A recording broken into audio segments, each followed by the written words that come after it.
jelas ya akan berpengaruh. Biasanya yang ibu lihat dari berbagai pengalaman dan juga wawancara ya ke anak-anak, dari cerita anak-anak sendiri, untuk yang sering bermain online itu rata-rata anak konsentrasinya gampang pecah, susah untuk konsentrasi, kemudian tipikalnya ke karakternya dia lebih gampang marah, terus tidak konsentrasi, otomatis ke hasil belajar dan belajar di sekolah maupun di rumah juga menurun gitu. Jadi terpecah konsentrasinya lebih, jadi mereka mungkin lebih ke belajarnya, jadi motivasinya jadi menurun karena lebih ingat ke game online itu, terutama yang game online yang lebih berbahaya. Kalau game-game yang biasa mungkin yang penting mah pengaturan waktu dan kontrol dari orang tua, karena di sini rata-rata orang tuanya itu bekerja, apalagi yang dua-duanya bekerja, jadi kontrol atau pengawasan dari orang tua yang kurang, jadi mereka lebih bebas bermain game online tersebut. Atau mungkin yang tidak punya HP juga bisa bermain di tempat-tempat penyewaan gitu. Ada warnet, ada beberapa. Masih ada ya? Ada juga yang begini, orang tuanya mungkin karena bekerjanya capek, jadi masih siang sudah mungkin pada mati sudah tidurnya, anaknya ngambil HP orang tuanya dan bermain game online. Itu yang dari cerita anaknya sendiri yang mengaku ke ibu. Ada juga yang memang dia diberikan HP untuk waktu itu, apalagi saat pembelajaran daring, mau tidak mau anak harus memegang handphone, dan orang tuanya yang bekerja, terus anak diberikan handphone ya, jadi sedikit banyak pasti mereka akan bermain game. Setelah pembelajaran berlangsung, biasanya kan pembelajaran hanya sampai jam 10 sampai jam 12, otomatis sisanya ya gitulah menyalahgunakan handphone, rata-rata ya game online itu yang ibu tahu. Untuk game online sendiri, untuk lingkungan perdesaan ya, untuk misalkan mungkin satu kaget dengan teknologi yang ada gitu ya. Jadi kalau yang orang luar negeri mungkin tidak terlalu kaget karena dia yang menciptakan sendiri kan gadgetnya. Kalau kita kan hanya konsumtif ya, konsumen yang menikmati semua yang orang luar berikan. Nah, makanya harus ada filter dari kitanya, menyaring mana yang baik dan mana yang tidak untuk semua informasi ataupun untuk semua yang ada fitur di gadget itu sendiri gitu. Kebetulan saya kan pakai Family Link, jadi semua HP anak saya itu saya kasih Family Link. Jadi untuk main game itu saya batasi cuma 1 jam. Jadi saya kasih waktu cuma 1 jam. Jadi selebihnya kalau misalkan dia untuk belajar, kalau misalkan yang lain nggak masalah gitu.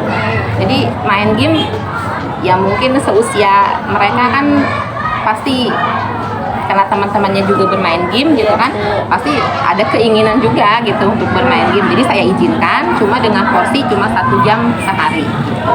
Kalau game online ibu rasa apalagi kalau tanpa kontrol lebih banyak negatif.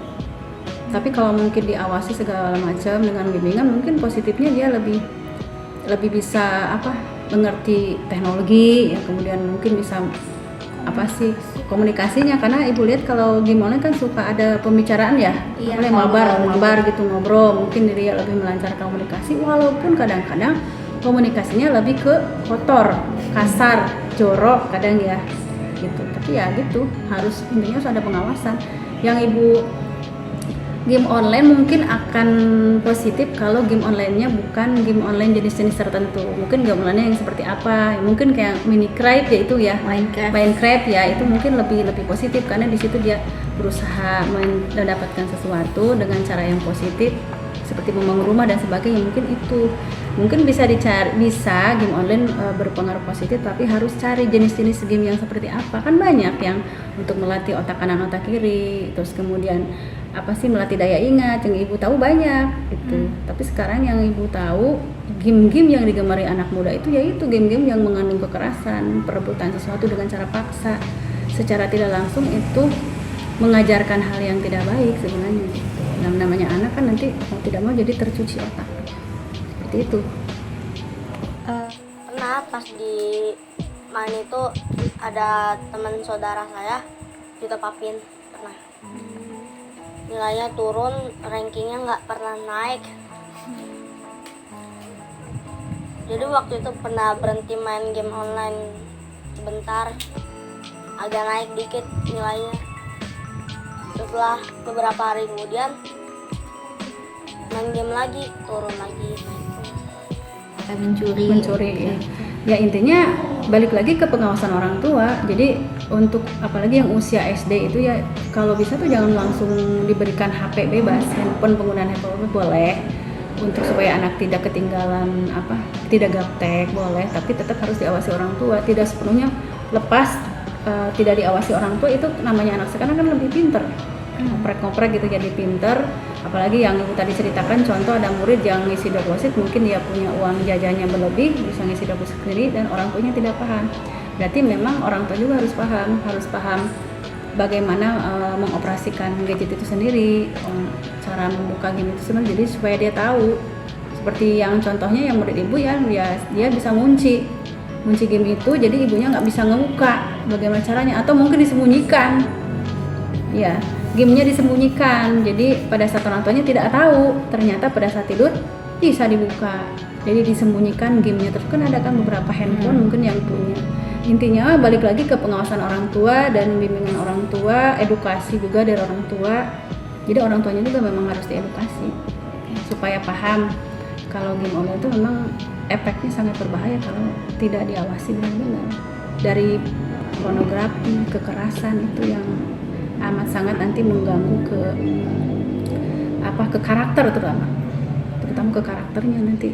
Beda anak-anak yang sering main game dengan yang dia polosan, nggak pernah main game, mungkin main HP, main gadget, tapi diawasi orang tua akan berbeda. Terlihat dari kesehariannya, dari cara berbicaranya, terlihat walaupun misalnya tanpa diberitahu, yang ibu alami begitu. Ibu melihat nih anak ini begini, nah ibu tanya, kamu suka main game? Iya bu dulu. Berarti betul itu salah satu ciri yang terbanyak seperti itu. Jadi lebih banyak negatifnya, tapi tergantung game online ya. Game online yang mengandung kekerasan, pornografi itu bahaya. Jadi kalaupun mau game online ya mungkin harus kerjasama dengan pemerintah juga, diciptakan game-game yang memang mengedukasi. Menurut ibu begitu. Terima kasih ya Bu untuk waktunya. Cukup sampai ini saja. Sama-sama. Assalamualaikum. Salam.